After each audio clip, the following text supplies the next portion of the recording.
जय हिंद मेरे प्यारे बच्चों, कैसे हैं आप लोग। मैं हूं आपका केमिस्ट्री मेंटर कुणाल वर्मा यानी कि केवी सर फ्रॉम काशी। आज हम एप्लीकेशंस ऑफ इलेक्ट्रोनेगेटिविटीज़ को देखेंगे। इलेक्ट्रोनेगेटिविटी के मदद से क्या क्या चीज़ें डिसाइड होंगी, इससे क्या क्या चीज़ें बताई जा सकती हैं। ये हद से ज़्यादा इम्पोर्टेंट लेक्चर है, मैं आपको बता रहा हूँ, बहुत ज़्यादा इम्पोर्टेंट है। क्लियर? देखिए, क्योंकि इलेक्ट्रोनेगेटिविटी में बहुत ज़्यादा वेरिएशन आपको देखने को नहीं मिलेगा। ऊपर से नीचे घटता है, लेफ्ट से राइट बढ़ता है। तो जहाँ पे वेरिएशन बहुत ज़्यादा नहीं रहता है, रैंडमनेस बहुत ज़्यादा नहीं रहता है, वहाँ से क्वेश्चंस बहुत ज़्यादा आते हैं। ठीक है, अब देखिए, इलेक्ट्रोनेगेटिविटी, अगर किसी एलिमेंट का इलेक्ट्रोनेगेटिविटी बहुत ज़्यादा है तो वो एनायन अच्छे से बना सकता है। किसी का इलेक्ट्रोनेगेटिविटी बहुत कम है तो वो कैटायन बहुत अच्छे से बना सकता है।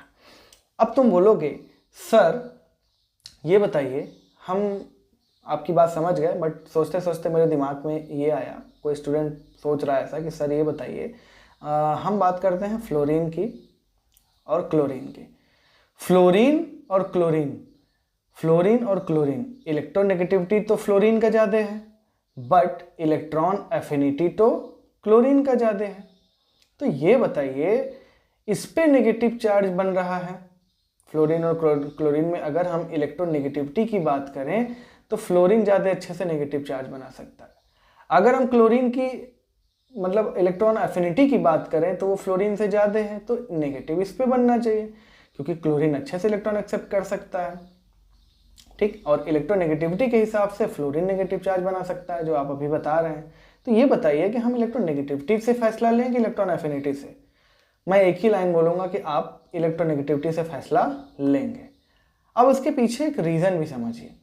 ये एनायन बनने का मतलब क्या होता है? हमें मेनली देखिए, एटम्स वैसे भी बॉन्डेड स्टेट में पाए जाते हैं, क्लियर है ना। आइसोलेट एटम तो नहीं पाया जाता है।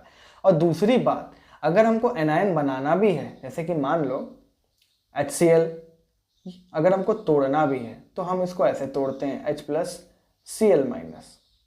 इसका मतलब क्या है? यहाँ पे H और Cl के बीच में बॉन्ड है। यहाँ पे हमको अगर एनायन बनाना है, Cl एनायन बनाना है, तो क्लोरीन का बॉन्ड तोड़ना पड़ेगा ना। ये बॉन्डेड स्टेट में खुद मौजूद है, यानी मैक्सिमम केस आपको या पूरे के पूरे केस आपको बॉन्डेड स्टेट वाले ही मिलने वाले हैं। ठीक है ना, पूरा केस आपको बॉन्डेड स्टेट वाला ही मिलने वाला है। तो हम क्या करेंगे, और इलेक्ट्रॉन एफिनिटी तो आइसोलेट के लिए होती है, आइसोलेटेड गैसियस एटम के लिए होती है, और इलेक्ट्रोनेगेटिविटी तो बॉन्डेड स्टेट के लिए होती है। जब केस ही आपको बॉन्डेड स्टेट का मिलने वाला है तो एनायन कैटायन का जो फॉर्मेशन है वो आप किससे जज करेंगे, किससे फैसला लेंगे? इलेक्ट्रोनेगेटिविटी के मदद से फैसला लेंगे। तो ध्यान से समझिएगा, फ्लोरीन का एनायन क्लोरीन से अच्छे से बन सकता है। बात समझ में आ रही है? दूसरी बात, मेटालिक प्रॉपर्टी। जितनी ज़्यादा इलेक्ट्रोनेगेटिविटी, देखो इलेक्ट्रोनेगेटिविटी ज़्यादा का मतलब इलेक्ट्रॉन अच्छे से खींच सकता है। ठीक, और इलेक्ट्रॉन लेने का काम कौन करता है? वो नॉन मेटल करता है। तो जितनी ज़्यादा इलेक्ट्रोनेगेटिविटी उतना ज़्यादा नॉन मेटालिक प्रॉपर्टी, जितना कम इलेक्ट्रोनेगेटिविटी उतना ज़्यादा मेटालिक प्रॉपर्टी। बात समझ में आ रही है? एक टर्म होता है इलेक्ट्रोपॉजिटिविटी। इलेक्ट्रोपॉजिटिविटी, ठीक, एक टर्म होता है इलेक्ट्रोपॉजिटिविटी। इलेक्ट्रोपॉजिटिविटी क्या होता है? Just opposite of electronegativity. अगर किसी एलिमेंट का इलेक्ट्रोनेगेटिविटी ए का इलेक्ट्रोनेगेटिविटी बी से ज़्यादा है तो बी का इलेक्ट्रोपॉजिटिविटी ए से ज़्यादा होगा। इलेक्ट्रोनेगेटिविटी मतलब इलेक्ट्रॉन लेकर नेगेटिव चार्ज बनाना, एनायन बनाना। इलेक्ट्रोपॉजिटिविटी का मतलब इलेक्ट्रॉन लूज करके कैटायन बनाना। बात समझ में आ रही है? तो ये होता है। अब देखिए, पीरियोडिक टेबल में लेफ्ट से राइट इलेक्ट्रोनेगेटिविटी क्या होता है? लगातार बढ़ता है, एक्सेप्ट नोबल गैस, बार बार बोल रहा हूँ। तो अगर इलेक्ट्रोनेगेटिविटी बढ़ रहा है तो मेटालिक कैरेक्टर क्या हो रहा है? घट रहा है। मैं पूछूं कि लिथियम और सबसे लास्ट में फ्लोरीन, ये क्या है? लीस्ट इलेक्ट्रोनेगेटिव, लीस्ट इलेक्ट्रोनेगेटिव, और ये हाईएस्ट इलेक्ट्रोनेगेटिव। तो सबसे कम इलेक्ट्रोनेगेटिव है तो ये मेटालिक कैरेक्टर होगा इसका। सबसे ज़्यादा इलेक्ट्रोनेगेटिव है, नेगेटिविटी है इसकी, तो ये मेटालिक नॉन मेटालिक कैरेक्टर इसके पास होगा। यानी अगर हम लिथियम से फ्लोरीन तक चल रहे हैं तो नॉन मेटालिक कैरेक्टर बढ़ रहा है, मेटालिक कैरेक्टर घट रहा है। ठीक है, और टॉप से बॉटम की अगर हम बात करें, टॉप से बॉटम की अगर हम बात करें, जैसे कार्बन, सिलिकॉन, ठीक है, जर्मेनियम, ठीक, टिन, लेड। तो ऊपर से नीचे क्या होता है, इलेक्ट्रोनेगेटिविटी घट रहा है। सबसे ऊपर वाले का सबसे ज्यादा इलेक्ट्रोनेगेटिविटी, तो सबसे ज्यादा इलेक्ट्रोनेगेटिविटी मतलब नॉन मेटेलिक प्रॉपर्टी सबसे ज्यादा है, यानी कार्बन तो पक्का है कि नॉन मेटल है, और लेड क्या है, मेटल है। ये बात ध्यान रखिए। तो टॉप लेफ्ट से राइट मेटेलिक कैरेक्टर घटना, नॉन मेटेलिक कैरेक्टर बढ़ना। टॉप से बॉटम मेटालिक कैरेक्टर बढ़ना, नॉन मेटालिक कैरेक्टर घटना। बात समझ में आ रही है? दोबारा बोल रहा हूँ, लेफ्ट से राइट मेटालिक कैरेक्टर घट रहा है, नॉन मेटालिक कैरेक्टर बढ़ रहा है। ऊपर से नीचे हम जाएंगे तो मेटालिक कैरेक्टर बढ़ेगा, नॉन मेटालिक कैरेक्टर घटेगा, क्योंकि सारा खेल हो रहा है इलेक्ट्रोनेगेटिविटी। क्लियर? तो मेटल नॉन मेटल की बात हो गई। मेटल्स का काम होता है इलेक्ट्रॉन लूज करना, जो अच्छे से इलेक्ट्रॉन लूज कर ले रहा है वो मेटल हो गया। जो अच्छे से नहीं कर पा रहा है, ठीक, या जो अच्छे से नहीं कर पा रहा है, जाहिर सी बात है वो इलेक्ट्रॉन लेने की टेंडेंसी उसके पास होगी, तो वो क्या हो जाएगा, नॉन मेटल हो जाएगा। एक टर्म होता है मेटलॉइड्स। मेटलॉइड्स क्या होते हैं, ऐसे एलिमेंट्स जिनके पास मेटालिक और नॉन मेटालिक प्रॉपर्टी दोनों होती है, मतलब they have tendency to lose and gain electron. दोनों ही काम ये कर सकते हैं, इलेक्ट्रॉन लूज भी कर सकते हैं, इलेक्ट्रॉन गेन भी कर सकते हैं। तो ये क्या कहलाते हैं, मेटलॉइड्स कहलाते हैं। ठीक है, इसको नोट करिए। अब हम पीरियोडिक टेबल में देखने वाले हैं कि कितने मेटल्स हैं, कितने नॉन मेटल्स हैं, मेटलॉइड्स। ठीक है, कौन गैस है, कौन लिक्विड है, कौन सॉलिड है, इसको नोट कर लो। चलिए देखिए, एक बात ध्यान रखिए, आप मार्केट से जो भी प्रोडक्ट टेबल लेते होंगे, कुछ में जो है वो बोरॉन को मेटलॉइड दिखा देता है, but according to NCERT boron जो है वो नॉन मेटल है, ध्यान रखना। तो बोरॉन को नॉन मेटल के ही कैटेगरी में हमको रखना है। बाकी इतने सारे जो हैं क्या हैं, वो मेटलॉइड्स हैं। ठीक है ना, इसको चाहे तो आप लोग मैं एक ट्रिक भी बता रहा हूँ कैसे। देखो, सीता, गीता, ऐश्वर्या सब टेलीग्राम पर आते, पीओ से पर है, ठीक है ना। सीता, गीता, ऐश्वर्या सब टेलीग्राम पर आते, ध्यान रखना, ठीक है ना। ये क्या है, silicon, germanium, arsenic, antimony, tellurium, polonium, एस्टेटिन, ये सब क्या है, मेटलॉइड्स हैं। और ये किस ग्रुप में पाए जाते हैं, देखो ये 14 में, ये 15 में, ठीक है ना, ये 16 में, ये 17 में। 14, 15, 16, 17 ऐसे ग्रुप वाइज भी याद कर लेंगे। ग्रुप 13 में जो बोरॉन है वो नॉन मेटल है, ध्यान रखना, ठीक है ना। अब एक चीज़ और है, पीरियोडिक टेबल में, ठीक है ना, पीरियोडिक टेबल में, अब मैं यहाँ पे पीरियोडिक टेबल बना तो नहीं रहा हूँ, आप एक बात को ध्यान रखेंगे, क्या कि जो मेटल्स हैं, मतलब जो मेटलॉइड्स हैं, मेटलॉइड्स के ही पोजीशन से क्या हम एज्यूम कर सकते हैं कि कौन मेटल है, कौन नॉन मेटल्स है। ठीक, मेटलॉइड्स के अगर जो लेफ्ट होंगे, मेटलॉइड्स के जो लेफ्ट होंगे वो क्या हो जाएंगे, मेटल्स हो जाएंगे। मेटलॉइड्स के सिमिलरली लेफ्ट और मेटलॉइड्स के नीचे जो होंगे वो मेटल्स होंगे, ठीक है ना। जैसे सिलिकॉन, सिलिकॉन के नीचे क्या आता है, जर्मेनियम, तो ये दोनों की तो हम बात ही नहीं कर रहे हैं, ठीक है ना। लेकिन ध्यान दो, जैसे मैं बात कर लेता हूं,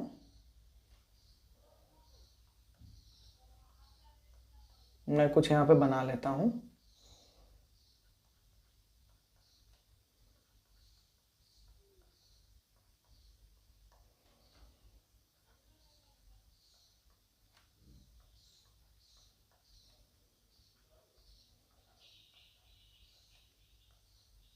ठीक है, कौन कौन से यहाँ पे मेटलॉइड्स हैं, ये हो गया सिलिकॉन, जर्मेनियम, आर्सेनिक, एंटीमनी, ठीक है, ये टेलुरियम, ठीक है, और ये पोलोनियम, और ये एटी।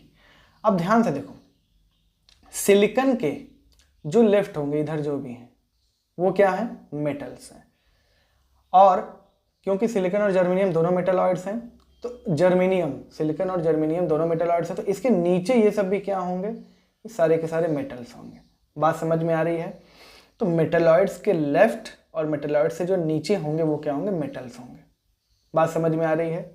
और मेटलॉइड से राइट और मेटलॉइड से ऊपर वो क्या होंगे, वो नॉन मेटल्स होंगे। देखो जैसे ये आर्सेनिक और एंटीमनी, इन दोनों के लेफ्ट, अब लेफ्ट में ये मत बोलना कि सर लेफ्ट में तो जर्मेनियम आ रहा है, तो जर्मेनियम मेटलॉइड्स है ना, उसके लेफ्ट जाके देखो, ठीक है ना। तो आर्सेनिक और एंटीमनी, इसके राइट देखो। अब जैसे ये Sb के राइट टेलुरियम को मत देखना, ठीक है। टेलुरियम खुद एक मेटालॉइड है, तो मेटालॉइड के राइट यानी आयोडीन ये क्या है, नॉन मेटल है। क्लियर। टेलुरियम से ऊपर सेलेनियम है, ठीक, तो ऊपर वाला भी क्या है, नॉन मेटल्स है। ठीक। आर्सेनिक एंटीमनी, इसके ऊपर फॉस्फोरस है, ये क्या है, नॉन मेटल है। इसके नीचे बिस्मथ क्या है, ये मेटल है। ठीक। आर्सेनिक के राइट साइड सेलेनियम क्या है, ये नॉन मेटल है। ब्रोमीन क्या है, नॉन मेटल है। तो ये थोड़ा सा बेसिक नॉलेज आप रखेंगे तो आपके लिए चीज़ें थोड़ी सी आसान हो जाएगी, ठीक है ना। चलिए अब हम कुछ और चीज़ें डिस्कस कर लेते हैं। जैसे एस ब्लॉक की बात करें हम, तो एस ब्लॉक में वैसे देखो हीलियम एस ब्लॉक का एलिमेंट है, ध्यान रखना वो नोबल गैस में आ जाता है, तो उसको हम नोबल गैस में यहाँ पे हम डाल दिए हैं अलग से, लेकिन यहाँ पर भी हम हाईलाइट कर देते हैं सारे के सारे एस ब्लॉक एलिमेंट्स मेटल्स होते हैं एक्सेप्ट हीलियम। ठीक है। एस ब्लॉक में कितने एलिमेंट होते हैं, 14। तो अगर कोई पूछे कितने मेटल्स हैं उसमें, तो उसमें हम लोग नाम देंगे 13, और एक हीलियम है वो क्या है, नॉन मेटल है, ठीक है ना। गैस है, मेनली अभी हम गैस सॉलिड लिक्विड की बात कर रहे हैं, तो एस ब्लॉक के सारे एलिमेंट क्या हैं, सॉलिड होते हैं, और केवल हीलियम क्या होता है, गैस होता है, क्योंकि नोबल गैस नाम है तो नोबल गैस में सारे गैस होते हैं। डी ब्लॉक और एफ ब्लॉक में ऑल मेटल्स होते हैं, बट एक चीज याद रखना है, क्या, मरकरी। मरकरी मरकरी जो होता है वो लिक्विड होता है। बात समझ में आ रही है। तो डी और एफ ब्लॉक में मेटल तो सारे होते हैं, डी और एफ ब्लॉक में मेटल्स तो सारे होते हैं। तो कोई पूछे एस ब्लॉक में सारे मेटल्स, ठीक, ये हीलियम को मैं काउंट ही नहीं कर रहा हूं, ये नोबल गैस में चला गया, मतलब हम नोबल गैस को छोड़ के बात कर रहे हैं, 13 एलिमेंट्स की बात कर रहे हैं। तो एस ब्लॉक में सारे metals, D and F block में सारे मेटल्स, ठीक है। पी ब्लॉक में मेटल्स भी होता है, मेटलॉइड्स भी होता है, और नॉन मेटल्स भी होता है। इसीलिए तो पी ब्लॉक बहुत बड़ा चैप्टर हो जाता है कि उसमें तीनों तरह के एलिमेंट पाए जाते हैं, ठीक है। तो ये मेटल कहाँ है, नॉन मेटल कहाँ है, मेटलॉइड्स कहाँ है, ये बात समझ में आ रही है। कोई भी मेटलॉइड्स एस ब्लॉक में नहीं है, कोई भी मेटलॉइड्स डी ब्लॉक में नहीं है। एस और डी ब्लॉक में और एफ ब्लॉक में सारे के सारे मेटल्स हैं, ठीक है। मेटलॉइड्स केवल पी ब्लॉक में होते हैं। अब हम फिजिकल स्टेट की बात कर लेते हैं। कौन गैस होता है, नोबल गैस, सारे के सारे गैस। जितने भी मेटलॉइड्स हैं सारे के सारे सॉलिड, ये सारे के सारे क्या हैं, ऊपर सॉलिड हैं, ठीक है। नॉन मेटल्स में ये जो यहाँ पे है hydrogen, fluorine, chlorine, oxygen, nitrogen, ये कैसे हैं, ये गैस हैं, ठीक। देखो ये वैसे तो नोबल गैस ये अलग कैटेगरी में आता है, ठीक है ना। नॉन मेटल में सारे के सारे जो हैं, मतलब ये इतने सारे गैस हैं। ब्रोमीन जो है वो क्या है, लिक्विड है, और इसके अलावा जितने भी नॉन मेटल है वो क्या हैं, सॉलिड्स हैं। बात समझ में आ रही है। अब देखिए मेटल्स में सारे के सारे क्या होते हैं, सॉलिड होते हैं, एक्सेप्ट मरकरी। आप बचपन से पढ़ते आ रहे हैं, कहीं भी कुछ भी पढ़ते हैं, except mercury which is liquid at room temperature. तो ध्यान से समझना, एक्सेप्ट मरकरी सारे के सारे सॉलिड्स हैं। मरकरी क्या है, वो लिक्विड स्टेट में रूम टेम्परेचर पे पाया जाता है। बाकी ये जो सीजियम, फ्रांशियम और गैलियम है, ये है तो वैसे एक्चुअल में सॉलिड, बट इनका मेल्टिंग पॉइंट इतना कम है कि ये नॉर्मल टेम्परेचर पे भी क्या होते हैं, पिघल जाते हैं। इसको आप हाथ में भी लेंगे रूम टेम्परेचर पे भी, तो ये हाथ के पाम की गर्मी से भी क्या हो जाएगा, ये पिघल जाएगा। तो ये वैसे तो सॉलिड है, बट ये लो मेल्टिंग पॉइंट सॉलिड्स हैं। बात समझ में आ रही है। तो इतनी सारी बातें मैंने बोली, एक एक चीज को कैटेगराइज करके अच्छे से याद करेंगे आप। क्लियर है। चलिए अब नेक्स्ट चीज देखते हैं, reactivity is inversely proportional to electronegativity. जितना, हाँ ये मेटल्स के लिए है, इलेक्ट्रोनेगेटिविटी जितना कम रहेगा एलिमेंट, अगर वो मेटल है तो आसानी से इलेक्ट्रॉन लूज करेगा। और मेटल्स की रिएक्टिविटी हम इलेक्ट्रॉन लूज कितने आसानी से कर रहा है ऐसे ही तो चेक करते हैं। तो जितनी कम इलेक्ट्रोनेगेटिविटी रहेगी मेटल्स की रिएक्टिविटी उतनी ज़्यादा रहेगी।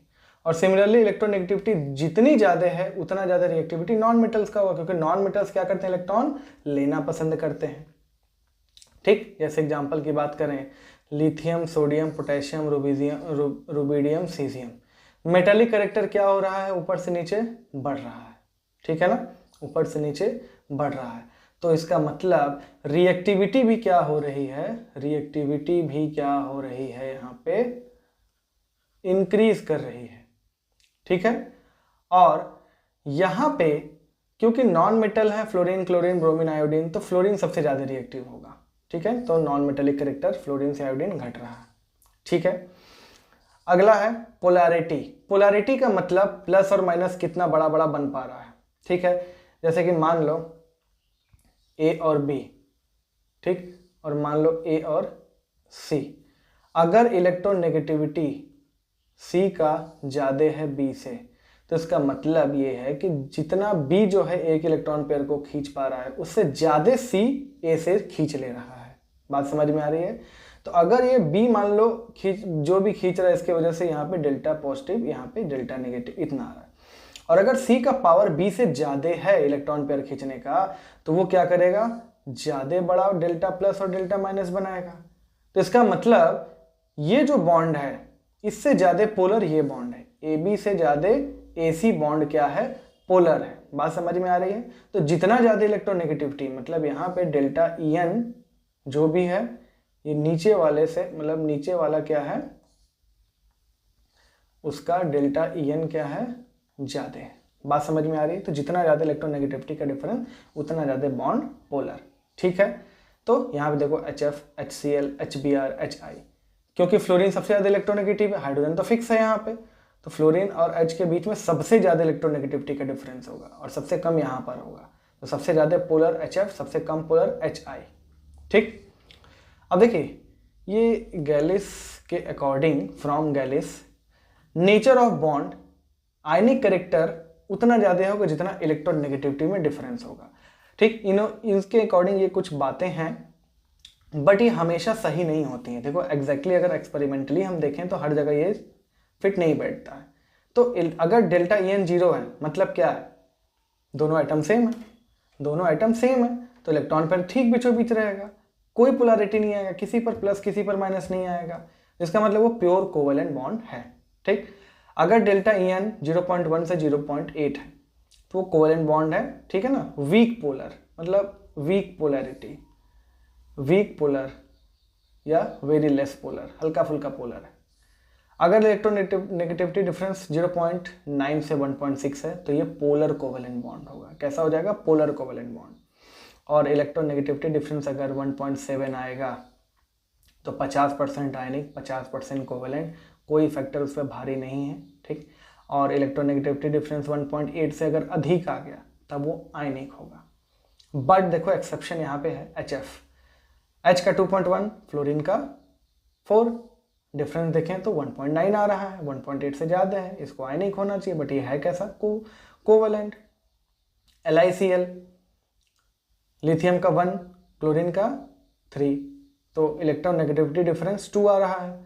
ठीक है, इसको आयनिक होना चाहिए, बट ये क्या है, कोवेलेंट है। ठीक है, तो बहुत और भी फैक्टर होते हैं, उस चीज़ को हम डिस्कस करेंगे।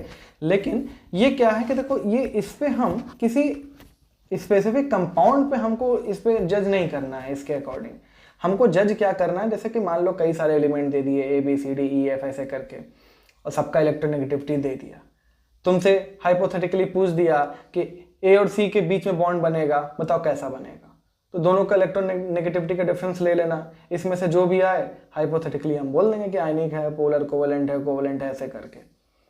एग्जैक्टली किसी कंपाउंड में किसी आइटम पे ये नहीं लगेगा, लगेगा बहुत से पे नहीं लगेगा। तो अगर कोई चीज़ कहीं भी फेल हो रही है तो उसका उपयोग हम एक्सपेरिमेंटली नहीं करेंगे।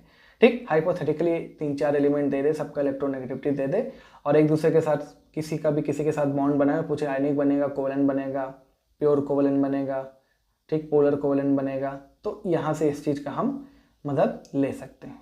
ठीक है, चलिए इसको नोट करिए, फिर हम और आगे बढ़ते हैं। Henry and Smith formula, percentage ionic character निकालने का ये फॉर्मूला है, क्या है, 16 इंटू डेल्टा EN यानी इलेक्ट्रोनेगेटिविटी का difference plus 3.5 into delta EN का स्क्वायर। ठीक है, अब जाहिर सी बात है अगर 50% से ज़्यादा आयनिक कैरेक्टर है तो जाहिर सी बात है वो बॉन्ड कैसा हो जाएगा, आयनिक बॉन्ड हो जाएगा। और 50% से ज़्यादा कोवेलेंट कैरेक्टर, कोवेलेंट बॉन्ड है, तो इसका मतलब वो बॉन्ड क्या हो जाएगा, कोवेलेंट बॉन्ड हो जाएगा। ठीक है ना, जैसे जो पलड़ा भारी पड़ेगा वैसा बॉन्ड हो जाएगा, ठीक है ना। 50% से ज़्यादा आयनिक करेक्टर आया तो आयनिक बॉन्ड, 50% से कम आयनिक करेक्टर आया तो कोवेलेंट बॉन्ड। बस जैसा ये भी जो है यहाँ पे देखो एक्सेप्ट हम कर रहे हैं NaCl, ठीक है ना, Na का, ठीक है। तो यहाँ पे क्या है, अगर हम देखते हैं इलेक्ट्रोनेगेटिविटी डिफरेंस, यहाँ पे देखो सोडियम का कितना होता है 0.9, क्लोरीन का कितना होता है, क्लोरीन का होता है 3, ठीक है। तो यहाँ पे डिफरेंस 2.1 का आ रहा है। जब हम इसको यहाँ पे 2.1 पुट करेंगे तो percentage ionic character nearly equals to 49% आएगा, यानी कि 51% के करीब कोवेलेंट है, तो इसको कोवेलेंट बॉन्ड बनाना चाहिए। बट NaCl में हम बचपन से पढ़ते आ रहे हैं कि ये एक आयनिक कंपाउंड है, Na+ और Cl- के बीच में आयनिक बॉन्ड है। बात समझ में आ रही है, ठीक है। अब देखिए एक चीज़ और है, ध्यान रखिएगा कि इन जनरल मेटल और अगर नॉन मेटल के बीच में बॉन्ड बन रहा है, मेटल और नॉन मेटल के बीच में बॉन्ड बन रहा है तो वो आयनिक होता है, ठीक। और non metal plus non metal है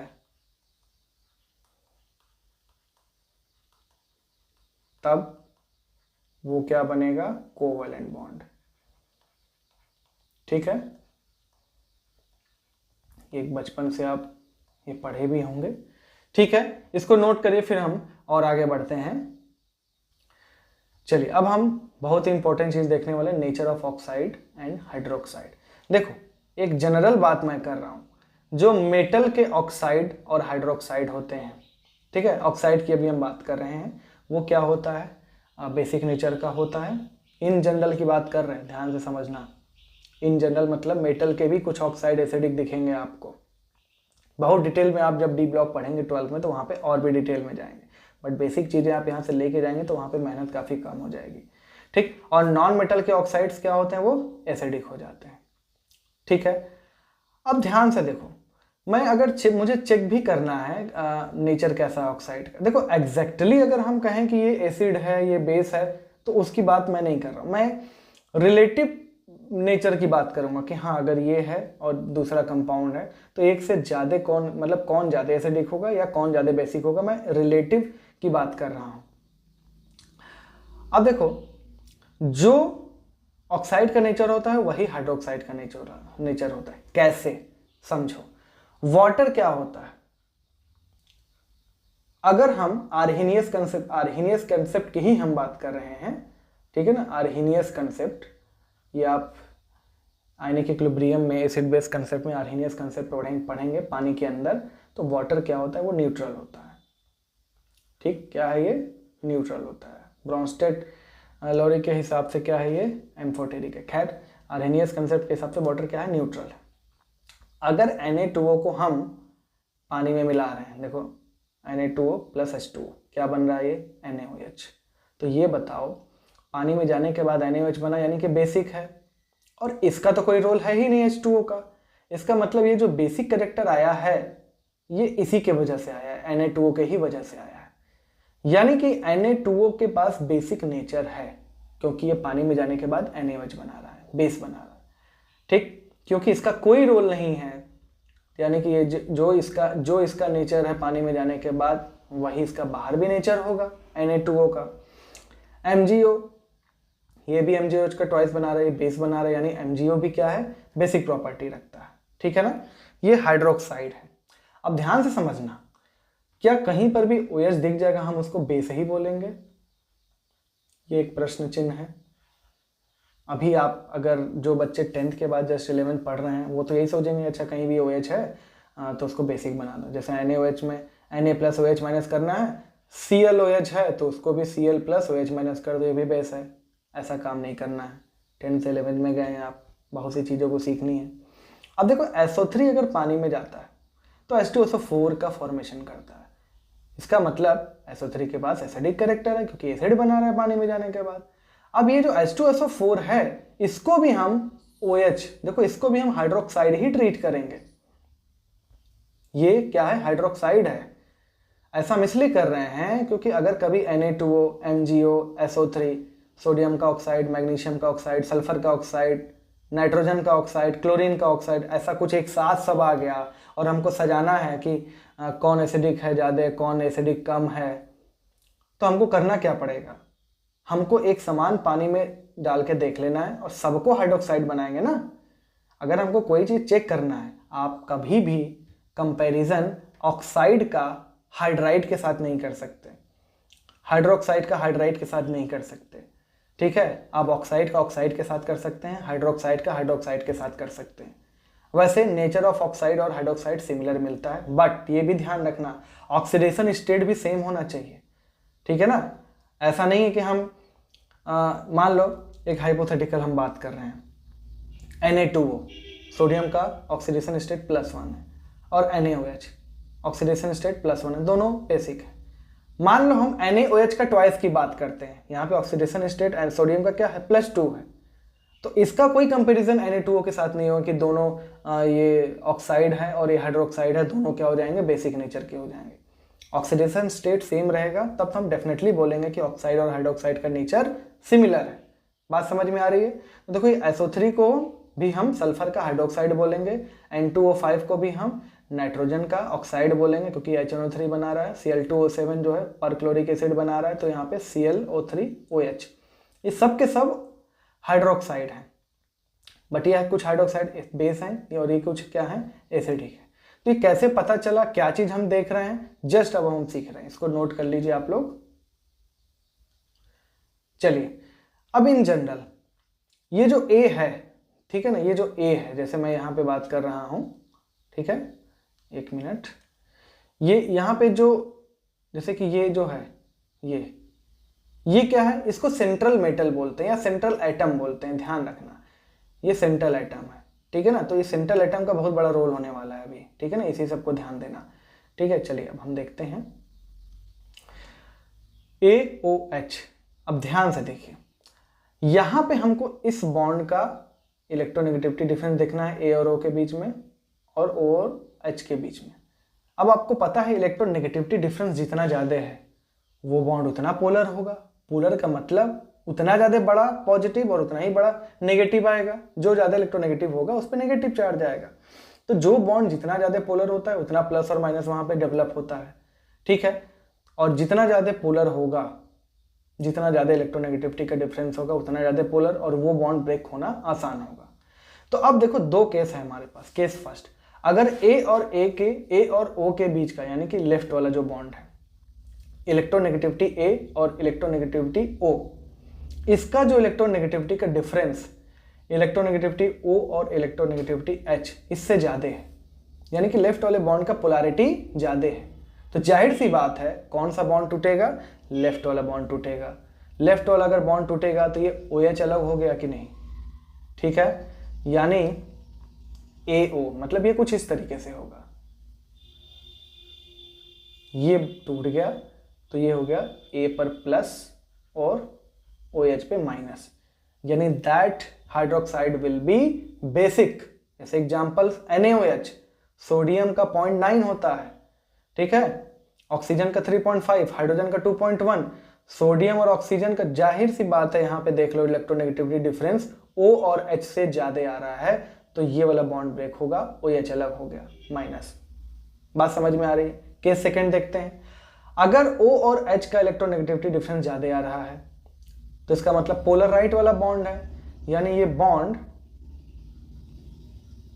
कुछ किस तरीके से टूटेगा, इस तरीके से टूटेगा, ये बन जाएगा AO माइनस प्लस में H प्लस, यानी एसिड यहां से H प्लस रिलीज हो रहा है, that compound will be acidic, जैसे ClOH, ठीक, ClOH।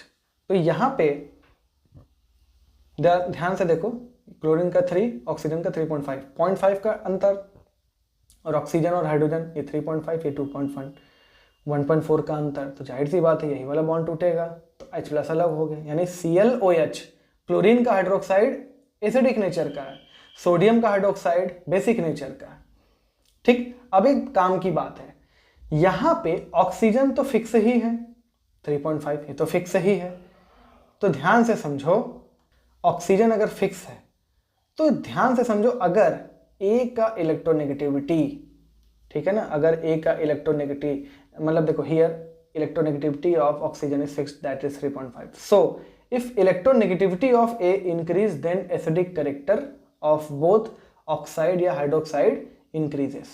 और बेसिक कैरेक्टर और एसिडिक कैरेक्टर में इनवर्स का रिलेशन होता है. ठीक, आप यहाँ भी ध्यान से देख सकते हैं. यहाँ पे मैं NaOH और ClOH की बात करूँ, सोडियम का 0.9 है, क्लोरीन का 3 है. देखो 0.9 वाला सेंट्रल एटम और ये 3 वाला सेंट्रल एटम.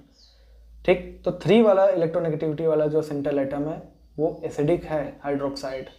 और 0.9 वाला यानी कि सोडियम जो है सेंट्रल एटम, वो क्या है, उसका जो कंपाउंड आ रहा है वो OH माइनस रिलीज कर रहा है, यानी कि वो बेसिक नेचर का हो गया. तो हम ऐसा कह सकते हैं, इफ इलेक्ट्रोनेगेटिविटी ऑफ ए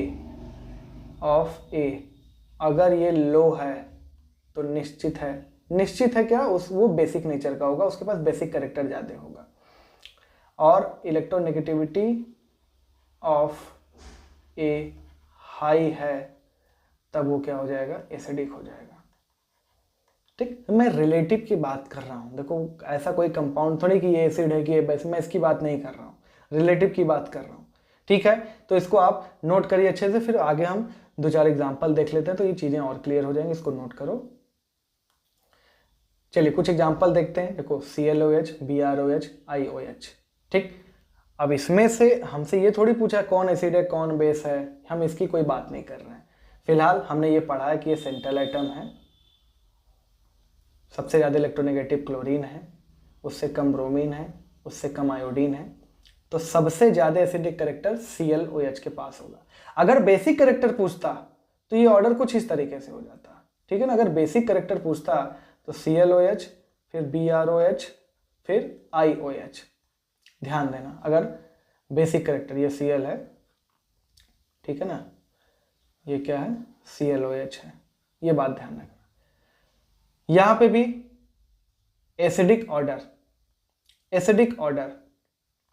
तो एसिडिक ऑर्डर की हम बात करें तो मैग्नीशियम, कैल्शियम, स्ट्रोंशियम, बेरियम, ऊपर से नीचे इलेक्ट्रोनेगेटिविटी घटता है, यानी मैग्नीशियम सबसे ज़्यादा इलेक्ट्रोनेगेटिव है. तो यही क्या हो जाएगा, इसका एसिडिक ऑर्डर क्या, घटता हुआ क्रम हो जाएगा. बात समझ में आ रही है. यही इनके हाइड्रोक्साइड का भी क्या हो जाएगा, ऑर्डर हो जाएगा. नीचे देखिए, sodium, magnesium, aluminium, silicon, phosphorus, sulphur, Cl2O7. ठीक है, ये सब ऑक्साइड हैं. जो इनके हाइड्रोक्साइड का नेचर होगा वही इनके ऑक्साइड का भी नेचर होगा. तो ध्यान से समझो, सोडियम से लेकर क्लोरीन तक क्या हो रहा है, इलेक्ट्रोनेगेटिविटी बढ़ रहा है. तो इलेक्ट्रोनेगेटिविटी अगर बढ़ रहा है तो निश्चित सी बात है कि एसिडिक कैरेक्टर बढ़ रहा है. बेसिक कैरेक्टर की बात करें तो हम Na2O सबसे ज़्यादा बेसिक और Cl2O7 सबसे कम बेसिक. तो मैं एक ही चीज़ लेके चल रहा हूँ, दूसरा चीज़ आप अपने हिसाब से हैंडल करेंगे. ठीक, अगला एग्जाम्पल जैसे K2O, ZNO, NO2, ये एकदम ही रैंडम आ गया. तो ध्यान रखना, ये S ब्लॉक का है, ये D ब्लॉक का है, ये P ब्लॉक का है. आप वही पुराना चीज़ याद करिए, लेफ्ट से राइट जब हम बढ़ते हैं तो इलेक्ट्रोनेगेटिविटी क्या होता है, बढ़ता है. तो नाइट्रोजन सबसे ज़्यादा इलेक्ट्रोनेगेटिव, उससे कम इलेक्ट्रोनेगेटिव जिंक और सबसे कम पोटेशियम. तो ये एसिडिक ऑर्डर हो जाएगा. यहाँ पे देखो Mn का ही ऑक्साइड है, यहाँ पे Mn +2 पे है, +4 में है, +7 में है. अब मैं ये नहीं कह रहा हूँ कि इसमें से बताओ कौन एसिडिक है कौन बेसिक है. बेसिक के रेस में, मतलब एसिडिक के रेस में सबको खड़ा किया गया, तो सबसे ज़्यादा आगे कौन निकलेगा, जिसमें इलेक्ट्रोनेगेटिविटी सेंट्रल एटम का सबसे ज़्यादा है. तो Mn2O7 क्या है, मतलब Mn क्या है यहाँ पे +7 में, यहाँ पे +4 में या +2 में. इलेक्ट्रोनेगेटिविटी पॉजिटिव ऑक्सीडेशन स्टेट जैसे जैसे बढ़ता है इलेक्ट्रोनेगेटिविटी भी बढ़ता है. तो ये सबसे ज़्यादा क्या हो जाएगा, एसिडिक हो जाएगा. ठीक है, अगला यहाँ पे भी देखो, नाइट्रोजन +1 पे है, +2 पे है, +4 पे है और ये +5 पे है. तो बढ़ रहा है इलेक्ट्रोनेगेटिविटी, तो इसका भी क्या हो रहा है, एसिडिक कैरेक्टर बढ़ रहा है. क्लियर है. अब देखो कभी कभी क्या हो जाता है, एक चीज़ हम कंफ्यूज हो जाते हैं. जैसे कि मान लो कभी तुम्हारे सामने ये आ जाए Na2O, MgO, ठीक है, और H2O. अब पूछोगे कि सर ये क्या है, तो यहां पे समझिए, यहां पे ये सोडियम का ऑक्साइड है, मैग्नीशियम का ऑक्साइड है. तो अगर कहीं किसी सबके बीच में वाटर कोई आ जाता है तो वाटर भी क्या है, ऑक्साइड ही माना जाएगा यहाँ पे। ये हाइड्रोजन का ऑक्साइड माना जाएगा, यानी सेंट्रल एटम यहाँ पे क्या है, हाइड्रोजन है, मैग्नीशियम है और क्या है, सोडियम है। बात समझ में आ रही है।